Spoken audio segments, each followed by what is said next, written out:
तो दोस्तों आप सभी का फिर से स्वागत है। तो आज हम देखने वाले हैं हैक CTF का वेब चैलेंज जो है हॉन्ट मार्ट। तो इस बार सिर्फ 2 ही वेब चैलेंजेस थे, तो उन दोनों का ही मैं सॉल्यूशन दिखाने वाला हूँ। सो सबसे पहला चैलेंज देख लेते हैं जो है हॉन्ट मार्ट। तो ये हम लोगों का मेन फाइल है और अभी तक ये क्रिएट नहीं हुआ। अभी ये डॉकर जो इमेज है वो चैलेंज फाइल रेडी हो रहा है, तो तब तक हम लोग देख लेते हैं कि चैलेंज क्या है।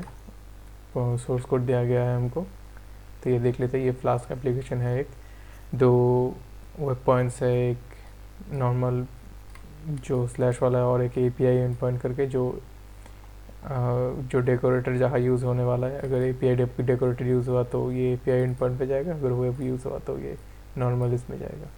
तो ये हम लोग का मेन फाइल है और काफ़ी सारे फाइल्स है जो है यूटिल्स फाइल। इसमें जो फंक्शन वगैरह जो सभी डिफाइंड है, ये सबसे इम्पोर्टेंट फाइल है। अभी आएंगे देखेंगे इस फाइल को। ये कॉन्फ़िग फाइल है, बेसिक सा कॉन्फ़िगरेशन की डेटाबेस वगैरह सब कुछ कैसे ये एप्लीकेशन का जो कॉन्फ़िगरेशन है वो इधर है। और राउट्स है जो मैंने बोला था, ये देखिए ये डेकोरेटर है कि ये वेब राउट है इसलिए वेब एंड पॉइंट पे जाएगा, और ये API राउट है तो ये लॉगिन बेसिकली नहीं जाएगा, ये API/लॉगिन ऐसे करके जाएगा। तो ये हम लोगों का राउट्स फाइल है और ये डेटाबेस है, ये बस डेटाबेस कनेक्शन है। और डेटाबेस अगर पहली बार अगर देख रहे हैं तो आपको लग सकता है कि ये SQL इंजेक्शन है, लेकिन ये SQL इंजेक्शन नहीं है, क्योंकि इधर सारी जगह प्रिपेयर स्टेटमेंट यूज़ हो रहा है। देख सकते हैं ये सब जो इंजेक्शन पॉइंट्स है ये सभी सेफ है, तो SQL इंजेक्शन नहीं होने वाला इधर। तो डेटाबेस तो सिक्योर्ड है।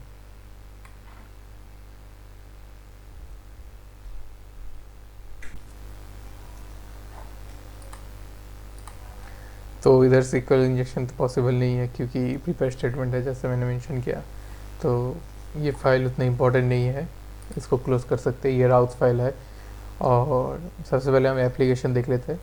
तो ये एप्लीकेशन है, एक सेकेंड में क्लियर कर लेता हूँ। ये हाँ, ये एप्लीकेशन है और फॉरगॉट पासवर्ड वगैरह सब कुछ ऑप्शन है, लेकिन ये कोई काम नहीं करता। और हम लोग अकाउंट क्रिएट कर सकते हैं और उसके बाद लॉग इन कर सकते हैं। तो सबसे पहले यूजुअली आप इधर प्रोसेस स्क्रिप्टिंग वगैरह ये सब पेलोड टेस्ट कर सकते हैं, लेकिन इधर इसका कोई फ़ायदा नहीं है। SQL इंजेक्शन भी ट्राई कर सकते हैं, इसका कोई फ़ायदा नहीं है। तो मैं बस एक अकाउंट रजिस्टर करने वाला हूँ, देख लेते हैं। रजिस्टर हो गया, अभी लॉग इन करते हैं। तो ये हम लोगों का लॉगिन हो गया है। तो ये क्लिकेबल इमेजेस है, लेकिन क्लिकेबल नहीं है, इमेजेस है, लेकिन कुछ क्लिक नहीं कर सकते हम लोग। इधर कार्ट है, प्रोफाइल है, लॉग आउट ऑप्शन है और सेल प्रोडक्ट्स है, और इसके सिवा कुछ ज़्यादा है नहीं इसके अंदर। तो ये वाला एक चीज़ बहुत इंपॉर्टेंट है। तो आप देख सकते हैं कि इधर लिखा गया है कि जो URL देंगे वो such image user manuals related content. So ये कोई वेरीफाई करने वाला है। तो अगर हम लोग बैक एंड में जाएंगे सेम वाली चीज़ में, तो ये बैक एंड है। तो ये प्रोडक्ट वाला पेज है। और ये देख सकते हैं हम लोग जब ये रिक्वेस्ट भेजेंगे, सबसे पहले देखेगा कि ये लॉग्ड इन है कि नहीं। ये डेकोरेटर है, इज़ ऑथेंटिकेटेड, ये एक मेथड है। बेसिकली ये आप बोल सकते हैं कि पहले चेक करने वाला है कि हम लोग लॉगिन है कि नहीं। तो यूटिल्स में जाएंगे तो इज़ ऑथेंटिकेटेड ये रहा। तो ये बेसिकली हम लोग जब भी इस फंक्शन को कॉल करेंगे, ये सब कुछ एग्जीक्यूशन होने से पहले ये जो डेकोरेटर है ये वाला रिटर्न होगा। ये पहले चेक करेगा कि हम लोग का जो टोकन है ये वैलिड है कि नहीं, ठीक है। और उसके बाद ये रिक्वेस्ट जो करेंगे हम लोग, उसका जो पैरामीटर्स है उसको देखने वाला है सबसे। फिर ये नेम, प्राइस, डिस्क्रिप्शन, मैनुअल, ये सब कुछ। और एक जो इंटरेस्टिंग चीज़ है, जो URL देने वाला है हम लोग, इस URL को ये और एक फंक्शन कॉल करेगा जो है डाउनलोड मैनुअल। तो ये क्या है ये देख लेते हैं। तो ये फिर से यूटिल्स के अंदर है। तो ये जाएंगे तो देख सकते हैं इसके अंदर कि सबसे पहले ये कॉल करने वाला है कि सेफ URL।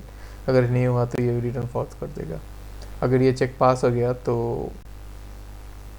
ये जो फाइल है वो फाइल नेम लेगा, उसको विज़िट करेगा और वो डाउनलोड करके सेव कर लेगा।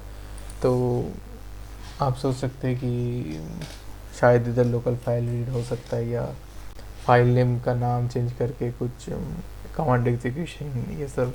तो ये सब इधर काम करने नहीं वाला है, मैंने सब कुछ पेलोड ट्राई किया। तो अभी इस सेफ यूआरएल को देख लेते हैं। तो ये चेक करने वाला है कि जो जो ब्लैक होस्ट है, मतलब ये अगर इनमें से कुछ भी अगर यूआरएल के अंदर रहा तो ये ब्लॉक हो जाएगा। ठीक है, तो क्लियरली देख सकते हैं कि हम लोगों को हिंट कर रहा है कि ये इससे सारे ब्लॉक करने के लिए कोशिश कर रहा है, लेकिन ये जो चैलेंज है ये इससे सारे फ्री है। ठीक है, ये बस हम लोग का जो फ़िल्टर है ये फ़िल्टर बाईपास करना है। और क्लियरली अगर ये जो गेट कर रहा है ये ऑब्वियसली SSRF की तरफ हम लोगों को डायरेक्ट कर रहा है। बस हमको ऐसा कुछ निकालना है कि ये जो ब्लैक लिस्ट है ये इसको हम लोग को पास करना है। ठीक है, तो फिल्स देख लेते हैं हम लोग एक बार, कुछ भी डाल देते हैं, फिर ऐसा कुछ डाल देंगे। तो डेवलपर कंसोल ऑन कर लेते हैं, जो नेटवर्क रहेगा नेटवर्क ये देख लेते हैं और फिर सबमिट करेंगे। तो ये पोस्ट रिक्वेस्ट गया। इसको साइड में कैसे करते हैं, फिर इसको थोड़ा जूम इन करते हैं। तो ये रिक्वेस्ट है, ये रिक्वेस्ट देख सकते हैं ये जेसॉन फॉर्मेट में, अगर रॉ करेंगे तो ये एग्जैक्टली इस फॉर्मेट में ये गया और फिर से भेजता है। तो ये देख सकते हैं ये सबमिट हो गया है। तो ये हो गया हम लोग का सेशन कुकीज़ वगैरह सब कुछ है। ये अगर नहीं रहेगा तो ऑथेंटिकेटेड नहीं है हम लोग। और तो आप ऐसा भी कर सकते हैं, SSRF2 फाइल ये भी ट्राई कर सकते हैं। तो मैंने भी ये कोशिश किया था, जो लोकली एक इनरॉक का इस्तेमाल करके पोर्ट फॉरवर्ड करके आप देख सकते हैं। तो पहले मैं ये ट्राई करके दिखा रहा हूँ। तो क्योंकि मेरा ये लोकल होस्ट है तो ये पास कर जाएगा, लेकिन देख सकते हैं ये पास नहीं किया। तो ये फ़िल्टर जो है हम लोगों का, ये फ़िल्टर ये ब्लॉक कर रहा है। तो आप कोई भी यूआरएल में अगर ये तीनों चीज़ें रहेंगे तो ये ब्लॉक कर देगा। तो आप तरीका बहुत सारे हैं कि IPv6 या 0 हटा के ऐसा कुछ करके भी ट्राई कर सकते हैं। तो इससे सारे बाईपास करेंगे तो फिल्टर बाईपास पेलोड्स ट्राई करेंगे, सर्च करेंगे तो आपके पास बहुत सारी चीज़ें आ जाएंगे। हैक्ट्रिक्स का भी देख सकते हैं आप, पेलोड ऑफ ऑल थिंग्स मेरा पर्सनल फेवरेट है, मैं यही देखता हूँ। तो ये सारे पेलोड्स आप एक एक करके ट्राई कर सकते हैं। तो मैंने ये सारे ट्राई किया था, तो एक बार मैं वो स्क्रिप्ट दिखा देता हूँ। तो सॉल्यूशन स्क्रिप्ट है।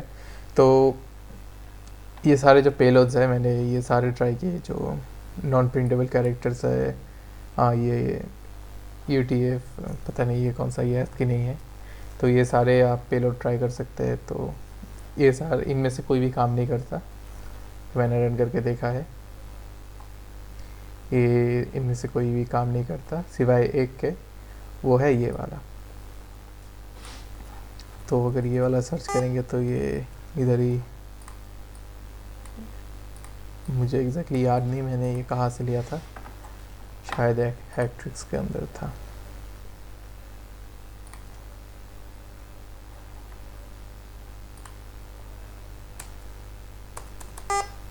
ओके, तो इसके अंदर भी नहीं है। तो गूगल करते करते मुझे कहीं से भी ये वाला पेलोड मिला था। तो ये पेलोड का इस्तेमाल करके आप जो SSRF का जो फ़िल्टर है वो बाईपास कर सकते हैं। ठीक है, तो हम लोग को फ़िल्टर तो मिल गया। अभी हम लोग को क्या करना है, एक बार ट्राई करके देखते हैं कि ये जाता है कि नहीं। ये आगे हम लोग दिया, ओके, तो ये इनवैलिड दिखा रहा है। एक और चीज़ है, अगर पहले मैंने नोटिस नहीं किया था, वो है कि अगर ये पास भी नहीं कर रहा फिर भी हम लोग को एक जो कॉल बैक है वो हम लोगों को मिलने वाला है। तो एक काम करता हूँ, एक नया टर्मिनल ओपन कर लेता है, एक सेकेंड।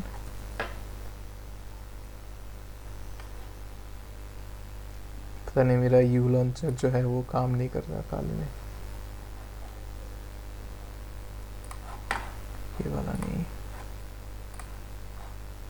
हाँ, तो डॉकर वाला ये है।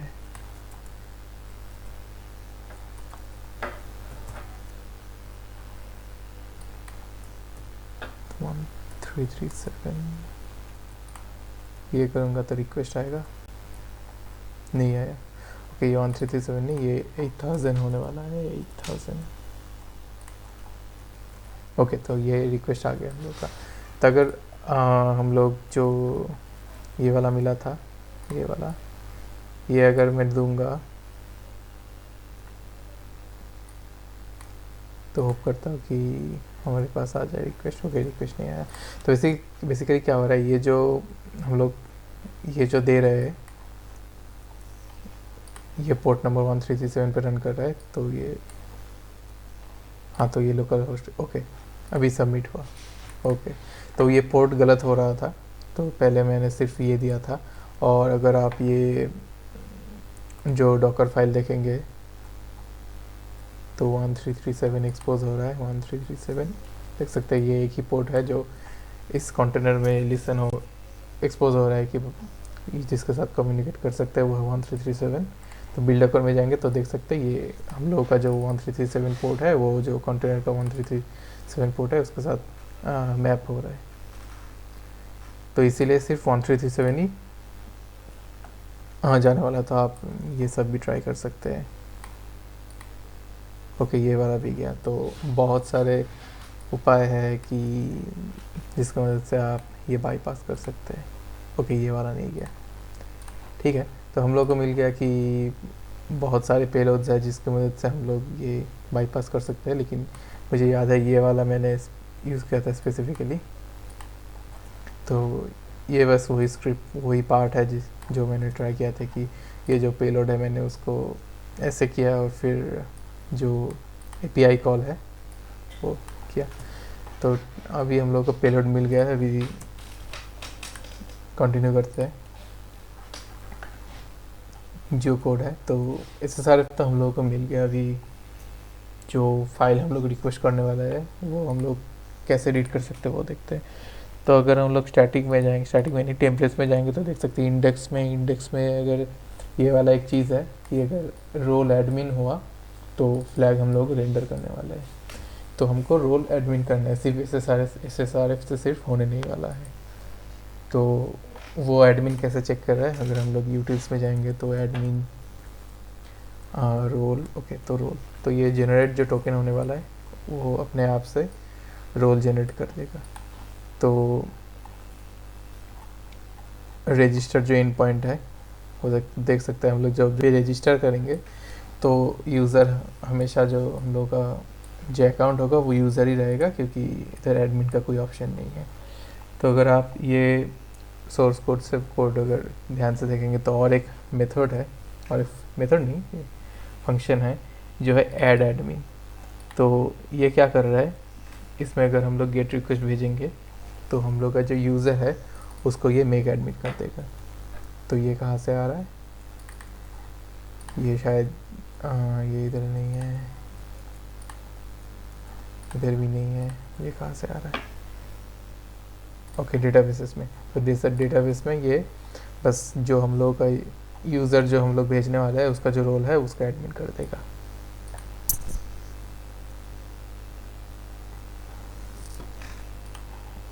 ओके, तो हमको और एक इसके अंदर और एक डेकोरेटर है जो चेक कर रहा है कि जो जिसका नाम है इज़ फ्रॉम लोकल होस्ट। तो ये यूटिल्स में देख लेते हैं। तो ये बेसिकली चेक कर रहा है कि हम लोग का जो IP है वो लोकल होस्ट है कि नहीं। अगर लोकल होस्ट नहीं है तो ये 403 करके रिक्वेस्ट को पुट डाउन कर देगा। तो ये हम लोग का रिक्वेस्ट नहीं जाने वाला है। तो हम लोग क्या कर सकते हैं, हम लोग के SSRF इंजेक्शन पॉइंट मिल गया है। तो SSRF का इस्तेमाल करके हम लोग जो यूज़र जो हम लोग का यूज़र अकाउंट है उसको हम लोग प्रमोट कर सकते हैं टू एडमिन। ठीक है, तो इसके लिए हम लोग क्या कर सकते हैं, तो हम लोग को जो एंड पॉइंट है वो देखना होगा। तो एंड पॉइंट देख लेते हैं। फिर है ऐड एडमिन और हमको गेट रिक्वेस्ट भेजना है। तो गेट रिक्वेस्ट में और एक पैरामीटर होने वाला है यूज़र नेम, और हम लोग का यूज़र नेम जो हम लोगों ने दिया था। तो अगर ये देंगे तो 404 आएगा। वो क्यों? क्योंकि इधर एक जो राउट है वो एपीआई का है। तो वीडियो के शुरू में मैंने बोला था कि अगर ये एपीआई का राउट रहा तो हम लोग को एपीआई एंड पॉइंट पे जाना पड़ेगा। ठीक है, तो अगर हम लोग अगर ये एपीआई करेंगे तो ये आ गया, लेकिन ये 403 आया। ये 403 क्यों आया? क्योंकि हम लोग जो रिक्वेस्ट भेज रहे हैं वो लोकल होस्ट से नहीं आ रहे। तो हम लोग क्या कर सकते हैं, हम लोग के पास जो ये सारिफ था इसके अंदर हम लोग ये भी डाल सकते हैं, फिर इसके अंदर हम लोग ये डाल सकते हैं और फिर ये सेंड कर सकते हैं। तो हम लोग का सेंड हो गया और फिर हम लोग होम में जाएंगे। अगर जब भी होम में जाएंगे तो फ्लैग रेंडर होना चाहिए था, लेकिन रेंडर नहीं हुआ। ठीक है, लॉग आउट करते हैं, फिर से लॉगिन करते हैं, देख सकते हैं ये देखिए फ्लैग आ गया। तो ये चैलेंज बेसिकली यही था। इससे सारे की मदद से हम लोग को अपने आप को एडमिन में प्रमोट करना था, क्योंकि इसके अंदर एक ऐड एडमिन ऑप्शन था। और इसके सिवा हम लोग कुकी टेम्पर नहीं कर सकते थे, क्योंकि ये JWT टोकन है और ये प्रॉपर्ली साइंड है। तो एक सेकंड मैं देख लेता हूँ। JWT, हाँ, तो ये PyJWT यूज़ कर रहा है। हाँ, तो JWT टोकन ये प्रॉपर्ली जनरेट हो रहा है और हम लोग के पास जो की है ये रैंडम की यूज़ हो रहा है। तो हम लोग ये तो ब्रेक नहीं कर सकते। ठीक है, तो मुझे नहीं लगता और कोई उपाय है इससे फ्लैग लाने का। तो ये इजी कैटेगरी में था। ये इजी मैं नहीं बोलने वाला, अगर कोई एक्सपीरियंस्ड है तो उसके लिए इजी है, लेकिन ये मीडियम हो सकता है, क्योंकि एप्लीकेशन ज़्यादा कॉम्प्लेक्स नहीं है। लेकिन जो इंजेक्शन पॉइंट है और ये फ़िल्टर वगैरह ये सब बाईपास करके, और ये जिनको फ्लास्क के बारे में नहीं मालूम उनको ये ढूंढने में बहुत ज़्यादा टाइम लग गया, क्योंकि ये जो रिक्वेस्ट पॉइंट है ये ऐड एडमिन नहीं है, ये एपीआई ऐड एडमिन है। ठीक है, तो इतना ही था बस। और हमेशा की तरह हम लोग गेट फ्लैग स्क्रिप्ट लिख सकते हैं। तो ये सब कुछ नहीं है, ये बस मैंने रेगुलर एक्सप्रेशन का इस्तेमाल किया जो फ्लैग एक्सट्रैक्ट करने के लिए, और रिक्वेस्ट मेथड इंपोर्ट किया। ये बस यूआरएल है और ये बस टेस्टिंग के लिए मैंने दिया था। और देख सकते हैं मैंने ट्राई किया था कि मेरा एक खुद से सर्वर ऑन करके और उसको 301 सर्वर करके, मतलब कोई भी अगर मेरे सर्वर पे रिक्वेस्ट आएगा तो ये अपने आप से रिक्वेस्ट को फॉरवर्ड कर देगा लोकल होस्ट में। तो मैंने वो भी ट्राई किया था, तो वो हुआ नहीं। तो ये redirect.php करके, तो मैंने ट्राई किया था कि अगर मेरे सर्वर पे अगर कोई रिक्वेस्ट आया तो वो रिक्वेस्ट अपने आप से इधर रिक्वेस्ट भेजेगा। तो ये क्या हुआ, ये जो कंटेनर था उसमें रिक्वेस्ट नहीं गया, रिक्वेस्ट मेरे लोकल होस्ट पे आ गया, तो वो किसी काम का नहीं था। और ये मैंने 302 का भी पाइथन से भी ट्राई किया था, सेम सर्वर ऑन करके। ये दोनों ही सेम चीज़ है, वो कोई काम नहीं किया। तो बेसिकली ये स्क्रिप्ट क्या कर रही है, बस नया यूज़र क्रिएट करने वाला है, फिर उसको रजिस्टर करेगा।